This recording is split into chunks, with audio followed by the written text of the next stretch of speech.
오늘은 순범 성사학당 새신자 양육 과정의 열매반 제4과 거룩한 교회와 성도의 교제에 대해서 공부하기로 합니다. 전능하신 창조주 하나님, 그 창조주 하나님의 외아들 주 예수 그리스도가 보내신 성령 하나님에 대한 신앙 고백이 뚜렷해야만 됩니다. 그래서 성부, 성자, 성령 하나님에 대한 신앙 고백을 했다면 이제는 예수님께서 이 지상에, 이 땅에 남겨두신 예수님의 몸, 교회입니다. 교회는 그리스도의 몸이라 그랬어요. 머리는 예수님이십니다. 머리 대신 예수님께서 하늘 보좌 우편에 계시고 그 몸 대신 그리스도의 몸이 이 땅 위에 있습니다. 그래서 우리 예수님께서 이 땅 위에 세우신 자기 몸을 통해서 머리 대신 예수님의 뜻과 계획을 실천하고 계시다. 이것을 우리가 생각하면서 교회가 무엇인가, 또 교회를 형성하고 있는 성도의 교제가 무엇인가, 이것을 오늘 공부하고 우리 믿음을 든든하게 하게 해 주시기를 바랍니다. 하나님이 친히 세우신 이 인간 세상에 대표적인 두 기관이 있는데 하나님이 친히 세우셨어요. 사람들이 자기들이 살면서 필요에 따라 세운 조직 기관 아닙니다. 하나님이 친히 세우셨어요. 제일 먼저 세우신 기관이 가정입니다. 아담과 하와를 결혼하게 하시고 그 후손을 보게 하시고 그 후손이 또 후손을 낳게 하시고 이렇게 함으로써 이 지구상에 사는 모든 인간들은 다 족보를 따져 올라가 보면은 아담, 하와의 후손들입니다. 똑같지 않습니까? 같은 조상을 두고 있습니다. 하나님이 가정을 만드셨어요. 그러므로 가정은 이 사회를 형성하는 가장 기본적인 세포와도 같은 기본 단위입니다. 그러나 가정이 파괴되면 사회가 파괴됩니다. 그러므로 가정이 건강해야 사회가 건강하게 됩니다. 교회까지 가정이 건강해야만이 건강한 교회가 될 수가 있습니다. 가정을 하나님이 제일 먼저 세우셨고 아양 창조할 때 세우셨습니다. 그리고 죄에 빠진 이 인간을 구원하기 위하여 하나님이 두 번째로 친히 세우신 기관이 교회라는 것입니다. 교회. 그러므로 우리가 이 교회에 대해서 공부할 때 제일 첫 번째로 기억해야 될 제목은 따라합시다. 교회는 예수님이 세우셨습니다. 교회는 예수님이 세운다고 말씀하시고 예수님이 세웠어요. 어디에 세웠느냐? 내가 이 반석 위에 내 교회를 세우겠다고 하셨는데 이 반석이 무엇이냐? 그건 바로 예수님이 누구신가에 대한 신앙 고백입니다. 마태복음 16장 16절을 다 같이 읽습니다. 시몬 베드로가 대답하여 이르되 주는 그리스도시요 살아계신 하나님의 아들이시니이다. 예수님은 주님이 되시고 하나님의 아들이 되시고 그리스도가 되신다고 하는 바로 이 신앙 고백이 반석이라는 겁니다. 반석. 이 반석 위에 교회를 세우겠다고 예수님이 친히 말씀하셨습니다. 마태복음 16장 18절입니다. 또 내가 너에게 이르노니 너는 베드로라. 내가 이 반석 위에 내 교회를 세우리니 음부의 권세가 이기지 못하리라 그랬어요. 자, 반석 위에 교회를 세우는데 누구 교회를 세웁니까? 내 교회를 세운다 그랬어요. 그 내가 누굽니까? 예수님이죠. 누가 세웁니까? 내가 세운다 그랬어요.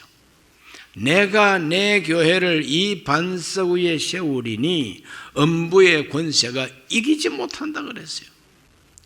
그러므로 가정도 하나님이 친히 세우시고 교회는 예수님께서 친히 세우시겠다고 말씀하시고 말씀한 대로 이 세상에 교회가 들어서게 됩니다. 제일 먼저 교회가 들어섰다는 것은 바로 사도행전 2장 41절을 보면 압니다. 그 말을 받은 사람들은 세례를 받음에 이날의 신도의 수가 3,000이나 더하더라. 신도라는 말이 나오죠. 이 신도가 뭐냐? 믿는 사람들. 무엇을 믿느냐? 그 말을 받은 사람, 그 말을 믿는 사람입니다. 그 말은 어떤 말이냐? 너희가 각각 회개하고 예수 그리스도 이름으로 세례를 받고 죄를 용서받아라. 그리하면 성령을 선물로 받는다고 하는 베드로의 전도입니다. 그 베드로가 전도한 그 말은 베드로가 창작한 말이 아니라 예수님을 그들에게 가르치는 말입니다. 복음이죠. 그러므로 예수 그리스도의 복음을 듣고 믿고 세례받은 신도의 수가 3,000이나 더했다 그랬으니 바로 그 모인 무리들을 교회라고 합니다. 하나님이 성령으로 세우셨어요. 성령으로. 우리 예수님께서 말씀하신 보혜사 성령이 오시고 성령의 권능을 받은 사도들이 예루살렘에 나가서 복음을 전할 때에 그 말을 받은 사람들이 믿고 세례받고 3,000이나 신도의 숫자가 모였다 그랬으니 바로 그 모임을 가리켜서 교회라 그럽니다. 두 번째로 따라합시다. 교회에 대한 비유적 설명. 비유적이라고 하는 것은 비슷한 것을 두고 하는 말이죠. 그러므로 우리 예수님께서 천국 비유를 말씀할 때 천국은 마치 밭에 씨를 뿌리는 자와 같다. 또 천국은 마치 진주를 얻은 사람과 같다. 천국은 마치 바다에 그물을 던져서 고기 잡는 것 같다. 우리 예수님께서 이와 같이 천국의 어떤 성격이나 천국의 그 모든 일들을 이 세상에 우리가 경험하는 비슷한 일들과 비추어서 설명하는 걸 비유적 설명이라고 합니다. 교회에 대한 비유적 설명이 있습니다. 첫째는 그리스도의 몸이라고 그랬어요. 예수님은 머리가 되시고 교회는 그리스도의 몸이라고 그랬어요. 에베소서 4장 15절에서 16절을 읽습니다. 오직 사랑 안에서 참된 것을 하여 범사의 그에게까지 자랄지라. 그는 머리니 곧 그리스도라. 그에게서 온몸이 각 마디를 통하여 도움을 받음으로 연결되고 결합되어 각 지체의 분량대로 역사하여 그 몸을 자라게 하며 사랑 안에서 스스로 세우느니라 그랬어요. 예수님 머리가 되시고 몸이 바로 교회입니다. 그러므로 그 몸, 교회가 된 그 몸은 완성된 몸이 아니라 점점 더 건강해지고 점점 더 깨끗해지고 점점 더 발전하고 자라가야 할 몸이라고 그랬어요. 바로 그것이 교회라고 그랬습니다. 그러므로 교회에 대한 비유적 설명 가운데 가장 먼저 나오는 설명이 교회는 예수님의 몸이다 하는 것입니다. 그리고 두 번째로 교회는 그리스도의 신부가 된다는 것이 또한 비유적 설명입니다. 교회는 그리스도의 신부다. 에베소서 5장 22절로 23절 아내들이여 자기 남편에게 복종하기를 주께 하듯 하라. 이는 남편이 아내의 머리됨이 그리스도께서 교회의 머리됨과 같음이니 그가 바로 몸의 구주시니라 그랬어요. 그러므로 아내와 남편과의 관계를 가지고 그리스도와 교회의 관계를 설명하고 있습니다. 그러므로 사도 바울이 말하고 있는 그리스도와 교회의 관계는 가장 행복한 남편과 아내의 관계와도 같다는 것입니다. 그러므로 예수 그리스도의 몸된 교회는 바로 그리스도의 신부라. 요한계시록 19장 7절은 뭐라고 말합니까? 우리가 즐거워하고 크게 기뻐하며 그에게 영광을 돌리자. 어린 양의 혼인 기약이 이르렀고 그의 아내가 자신을 준비하였으므로 그랬어요. 마지막 때 우리 예수님이 재림하고 재림하는 예수님 앞에 교회가 모일 때에 그 모임은 어린 양의 혼인잔치로 비유하고 있습니다. 혼인잔치로 비유하고 있죠. 그러므로 장차 재림하시는 예수님과 우리가 만나는 것은 어떠한 기쁨으로 만나게 되느냐? 그건 바로 신랑과 그리고 신부가 결혼식으로 만나는 것처럼 그런 기쁨으로 만나는 그 거룩한 만남, 기쁨의 만남이 예수님이 재림할 때 이루어진다. 기다려집니까? 약혼을 해놓은 처녀 총각이 결혼 날짜를 기다리지 아니하면 그 결혼해야 돼요? 말아야 돼요? 빨리 대답하게. 기다려지지도 않는 결혼식을 왜 합니까? 기다려지지도 않는 결혼식 해놓고 나중에는 못 살겠다 갈아보자? 아이고 내 팔자야? 저 인간이 아니었더라면? 그런 말 하면 안 됩니다. 기다려지는 결혼을 해야 그래도 행복할까 말까인데 기다려지지도 않는 결혼을 해가지고 나중에 팔자 타령하는 것은 자기 책임이에요. 예수 그리스도가 재림하신다. 오늘 우리 그리스도인들은 마치 약혼한 남편을 기다리는 처녀처럼 손꼽아 기다려야 되고 언제 오실까? 언제나 기대감을 가지고 주의 오심을 기다리는 생활이 신앙생활이라는 겁니다. 성경이 그걸 가르쳐주고 있어요. 교회와 그리고 그리스도의 관계가 바로 남편과 아내 관계와 같다. 약혼한 신랑과 신부의 관계와도 같다. 세 번째로 예수님과 교회와의 관계는 그리스도의 양머리로 비유합니다. 그리스도의 양머리. 요한복음 10장 11절로 12절 나는 선한 목자라 선한 목자는 양들을 위하여 목숨을 버리거니와 싹구는 목자가 아니요 양도 제 양이 아니라 이리가 오는 것을 보면 양을 버리고 달아나나니 이리가 양을 물어가고 또 해치느니라 그랬어요. 예수님은 선한 목자라고 스스로 말씀하십니다. 나는 내 양을 위해서 목숨을 버린다 그랬어요. 그러므로 양을 위해서 목숨을 버릴 수 있는 선한 목자와 그 목자를 따르는 양무리가 바로 교회라는 겁니다. 그러므로 교회, 그리스도의 양무리가 된 우리들은 행복한 양입니까? 불행한 양입니까? 양을 위해서 목숨을 버릴 수 있는 목자를 따르는 양들은 행복한 양이다 이 말이죠. 행복한 양은 푸른 초장 쉴 만한 물가로 인도를 받습니다. 사망의 꼴짜기를 들어가도 걱정할 거 없어요. 왜? 목자가 지켜주기 때문에.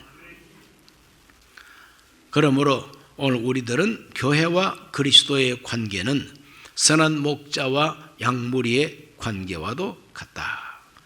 그 외에도 교회는 하나님의 성전으로 비유하고 있습니다. 고린도전서 3장 16절로 17절을 다음 읽어볼까요?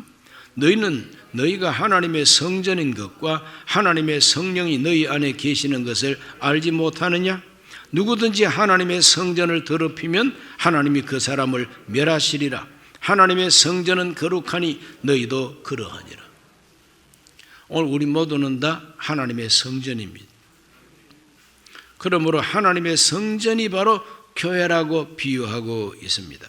에베소서 2장 19절을 한번 읽어보겠습니다.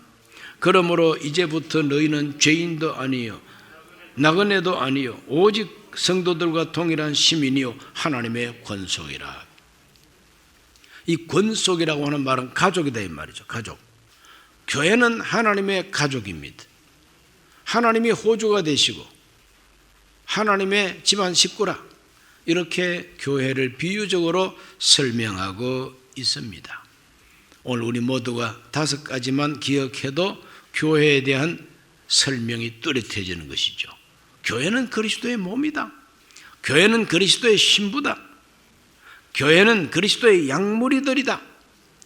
교회는 하나님의 성전이다. 교회는 하나님의 가족이다. 이와 같이 교회가 무엇인가 할 때에 어렵게 생각할 거 없고 방금 말씀드린 바로 이것만 알면은 교회는 무엇이다 하는 것을 알게 됩니다. 저와 여러분 모두가 다 교회에 속한 사람들인 것을 기억하시기를 바랍니다. 교회는 건물이 아닙니다. 구라파에 여행을 가보면은 가장 우람하고 큰 건물들은 거의가 다 성당이죠. 성당. 600년 들여서 지었다. 400년을 들여서 지었다. 높고 우람하고 거대한 건물들이 있습니다. 그런데 그 거대한 건물이 아무리 정말 참 예술적인 작품이고 또 건축미가 뛰어나고 오래오래 잘 지은 건물을 할지라도 그 건물 자체가 교회가 아닙니다. 따라합시다. 교회는 건물이 아니다. 우리 예수님께서 헤롯이 지은 성전을 보고 뭐라고 말합니까? 제자들까지 감동을 먹고 선생님 보소서 이 돌들이 어떠합니까? 예수님 제자들이 막 성전에서 돌을 보고 감동한 것처럼 예루살렘 성지 순례 가보면 돌 보고 감동하게 돼 있어요. 축대를 쌓았는데 그게 통곡의 벽으로 지금 남아있지 않습니까? 그 성전 서쪽 벽이었어요. 그 성전 서쪽에 있는 축대예요, 축대. 근데 그 축대를 쌓은 그 돌을 보면 어마어마한 돌입니다. 이 거대한 돌을 어떻게 여기 옮겨왔을까 의심이 될 정도예요. 그러나 예수님께서는 눈도 깜짝하지 않고 돌 하나도 돌 위에 남지 않고 다 무너지리라. 너희가 이 성전을 헐어버려라. 내가 사흘 만에 짓겠다 그랬어요. 그래서 사람들이 성전을 모독했다 이래가지고 십자가에 못 박아 죽였어요. 예수님이 말씀하시는 그 성전은 돌로 만든 성전이 아니라는 거죠. 믿는 사람들을 주님을 따르는 양무리처럼 믿는 사람들이 바로 성전이라는 거예요. 그 성전을 되게 하기 위하여 예수님은 모퉁이 돌이 되시겠다 이 말이죠. 그러므로 교회는 성전 건물이 아니고 교회는 사람이 바로 교회입니다. 저와 여러분 한 사람 한 사람이 다 교회에 속한 사람이죠. 그러므로 모이는 사람들이 교회란 말이죠. 우리가 내일이라도 이 건물을 비우고 다른 데서 모임을 가지면은 이 건물은 교회가 아닙니다. 빌딩입니다, 그냥. 그러므로 교회는 건물이 아니고 믿는 사람들이 교회라 하는 것을 잊지 말게 되시기를 바랍니다. 그 다음 세 번째로 교회를 세우신 목적은 무엇일까? 우리 예수님께서 왜 교회를 세우셨느냐? 교회를 세운 첫째 목적은 예배를 받기 위하여. 예배를 받기 위하여 교회를 세우셨어요. 요한복음 4장 23절 읽어봅니다.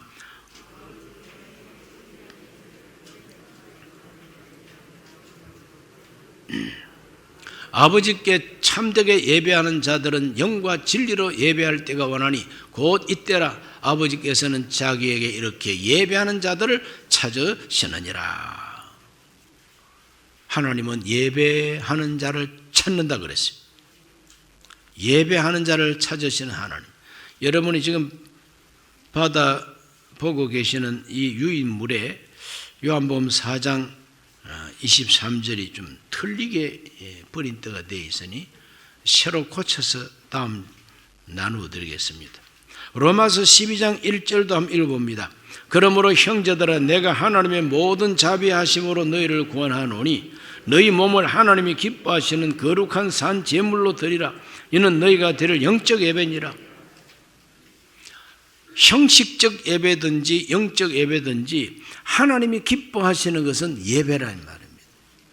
그래서 우리 순범 강북교회 내년도에는 예배에 성공하자. 하나님이 찾으시는 예배를 드리자. 이것을 제일 큰 목표로 세우려고 합니다.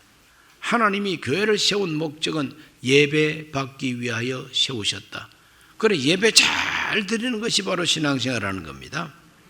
두 번째는 그리스도의 증인 되기를 원하십니다. 증인 되게 하려고. 교회가 바로 증인이 되라는 겁니다. 예수를 전도하는 것뿐만 아니라 전도하는 차원보다도 더 높은 차원, 증인되는 거예요. 증인은 바로 예수님을 보여주고 그 예수님을 나타내주고 예수님이 정말 주님이라고 하는 걸 증명하는 사람이 바로 증인이다 이 말이에요. 교회를 통해서 이 지상에다가 몸된 교회를 세우신 목적은 주님이 하나님 보좌 우편에 계시더라도 그분이 주인이 되시고 그분이 구세주가 되시고 그분이 메시아가 되시고 그분이 지금도 살아 역사하고 계신다는 걸 증거하라, 보여줘라 이 말이죠. 그 목적으로 교회를 세우셨습니다. 그 다음에 교회를 세우신 목적은 성장하고 성숙하기를 원하셔서 교회를 세우셨습니다. 성장, 성숙. 에베소서 4장 15절에서 16절입니다. 오직 사랑 안에서 참된 것을 하여 범사에 그에게까지 자랄지라. 그는 머리니 곧 그리스도라. 그에게서 온몸이 각 마디를 통하여 도움을 받음으로 연결되고 결합되어 각 지체의 분량대로 역사하여 그 몸을 자라게 하며 사랑 안에서 스스로 세우느니라 그랬어요. 그러므로 우리는 자라가야만 됩니다. 자라는 성도들이 되시기를 바랍니다. 사랑 안에서 참된 것을 하여 범사에 그에게까지 자랄지라. 우리 예수님께서 교회를 세우신 목적은 그 교회를 통해서 믿음의 사람들이 그 믿음이 자라가고 신앙이 자라가고 영성이 자라가라고 하나님이 교회를 세워놨어요. 그러므로 교회를 다니고 교회에 모여야만이 그 자라지, 숯이 아무리 뜨거운 그 숯불 덩어리가 되어도 한 덩어리 떼가지고 따로 떼놓으면 금방 식고 꺼져버려요. 그러므로 교회, 즉 믿는 사람들의 이 모임 속에 함께 들어가야만이 함께 뜨거워지고 함께 큰 일을 할 수가 있게 됩니다. 그래서 교회를 통해서 성장하고 성숙시키기 위하여 우리 예수님은 교회를 세우셨어요. 네 번째로 전도하라고 교회를 세웠어요. 전도 목적으로 교회를 세웠어요. 그러므로 교회가 해야 할 가장 중요한 일이 예배를 드리고 예수의 증인이 되고 서로가 자라가고 그리고 전도지를 통해서든지 방송을 통해서든지 집회를 통해서든지 예수 전도하라는 겁니다. 교회가 할 일은 전도입니다. 다섯 번째로 영광받기 위하여 세우셨어요.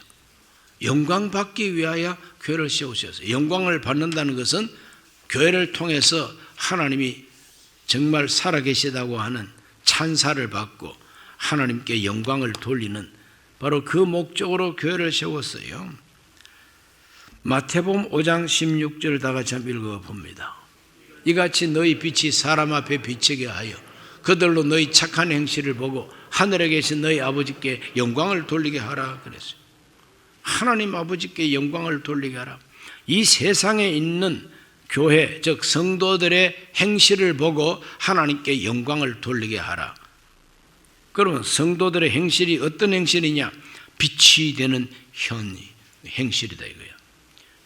모범이 되고 정말 참 빛나는 행실, 사람들이 보고 하나님께 영광을 돌릴 만한 그런 행실을 가져야만 하나님께 영광이 되죠. 그러므로 교회를 성장시키고 발전시키고 하는 그 목적이 바로 성도들의 제대로 된 정상적인 신앙생활을 통해서 하나님께 영광을 돌리라고. 고린도전서 10장 31절도 그걸 말하고 있습니다. 그런즉 너희가 먹든지 마시든지 무엇을 하든지 다 하나님의 영광을 위하여 하라 그랬어요. 우리 모두가 하나님의 영광을 위해서 살게 되시기를 축원합니다. 그리고 네 번째로 성도들은 서로 교통을 하게 돼 있어요. 성도들은 서로 교통을 하게 되어 있습니다. 그 교통이 바로 코이노니아라는 헬라 말로 기록되어 있어요. 로마서 12장 5절에 보면 이와 같이 우리 많은 사람이 그리스도 안에서 한 몸이 되어 서로 지체가 되었느니라 그랬어요. 자, 우리가 그리스도의 몸입니다. 저도 몸을 갖고 있고 여러분도 몸을 갖고 있어요. 그런데 이 몸이라 그럴 때 이 몸은 몸뚱아리 양 눈에 보이는 그 몸뚱아리만 부처님처럼 서 있는 게 아니에요. 돌부처는 돌이기 때문에 움직이지도 않고 사철 그렇게 서 있습니다.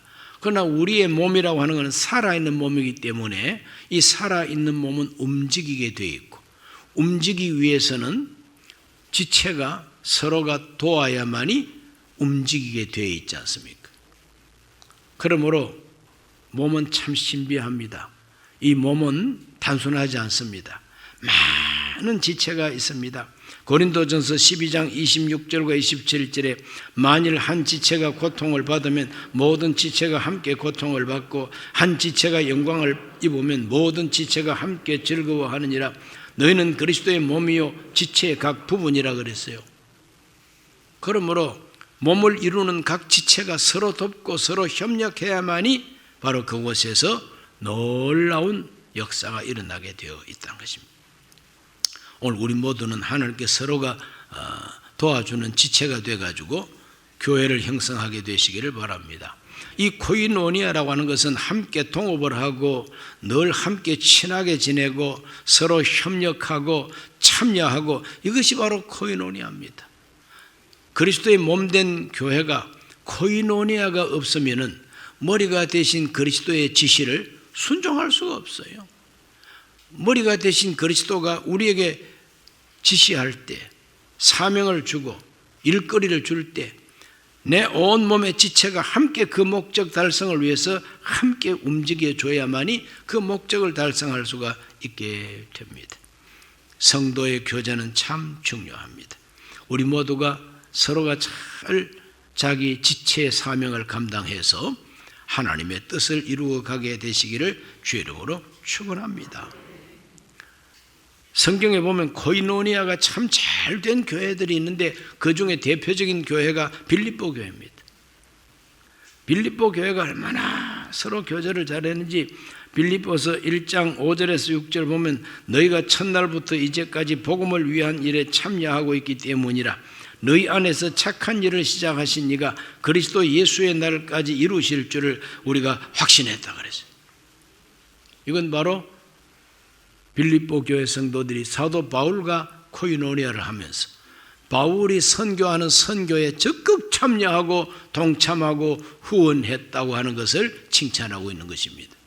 초대교회는 사도들의 가르침을 받아가지고 서로 교제하고 떡을 떼고 오로지 기도하기에 힘쓰고 가진 자가 자기 것이라 하지 아니하고 다 나누어 주는 공동체가 되었습니다. 바로 그것이 코이노니아라는 겁니다. 오늘 우리 모두는 하나님 앞에서 이 코이노니아를 잘하는 교회가 되어야 될 줄로 믿습니다.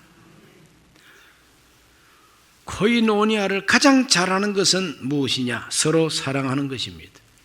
서로 사랑하라는 것은 예수님의 계명이죠. 요한복음 13장 34절에서 35절 새 계명을 너희에게 주노니 서로 사랑하라. 내가 너희를 사랑한 것 같이 너희도 서로 사랑하라. 너희가 서로 사랑하면 이로써 모든 사람이 너희가 내 제자인 줄 알리라 그랬어요. 로마서 12장 10절로 11절에 형제를 사랑하여 서로 우애하고 존경하기를 서로 먼저 하며 부지런하여 게으르지 말고 열심을 품고 주를 섬기라 그랬어요. 형제를 사랑하고 우애하고 존경하고, 이것이 성도의 교제입니다. 성도의 교제입니다.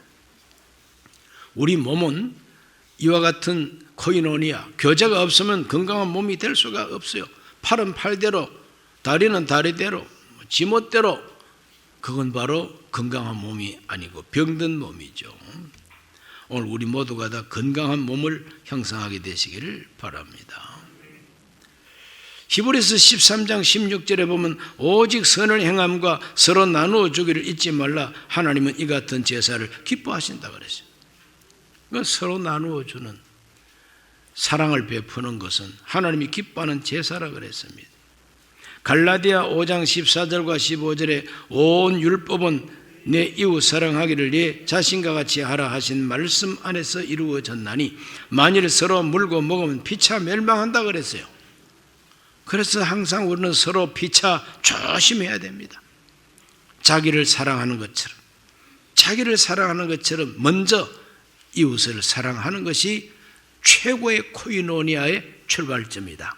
그러므로 코이노니아는 바로 아가페 사랑의 실천이다. 따라합시다. 최고의 코이노니아는 아가페 사랑 실천이다. 그래서 아가페 사랑이 실천되는 교회가 지상천국이라고 말할 수가 있고, 아가페 사랑이 실천되는 그 교회는 내 영혼의 엄마 품이라는 겁니다.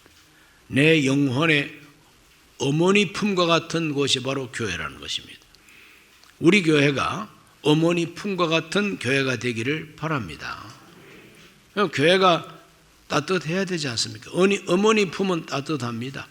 어머니 품은 언제나 내 마음을 푹 놓을 수가 있어요. 아이들이 이상한 소리를 하더라도 참아줘야 됩니다. 그걸 일일이 따져가지고 막 따지면은 엄마니까 그런 소리 하는 거 아니냐고 그럽니다. 애들은 엄마니까 믿고, 엄마니까 마음을 푹 놓고, 엄마니까 어리광도 피우고, 엄마니까 그럽니다. 그래서 교회는 율법으로 따져가지고 교회가 되는 것이 아니라 사랑의 코이노니아, 아가페 사랑의 코이노니아를 통해서 교회가 건강한 교회가 됩니다. 오늘 우리들은 교회가 무엇이며 교회가 해야 할 일이 무엇이고 또 교회는 서로가 교제함으로 코이노니아를 통해서 건강한 교회가 된다고 하는 것을 강론했습니다. 우리 모두가 좋은 교회를 이루고 우리 한 사람 한 사람이 그 지체가 되기로 결심하게 되시기를 주의 이름으로 축원합니다. 기도합니다. 하나님 아버지, 오늘도 주님 앞에 와서 교회가 무엇이며 성도의 교제가 무엇인가를 살펴보게 해주신 것 감사합니다. 오늘 이 말씀을 가슴에 꼭 품고 우리 모두가 좋은 교회를 형성하는 좋은 교인들이 다 되게 해 주시옵소서. 예수님 이름으로 기도하옵나이다. 아멘.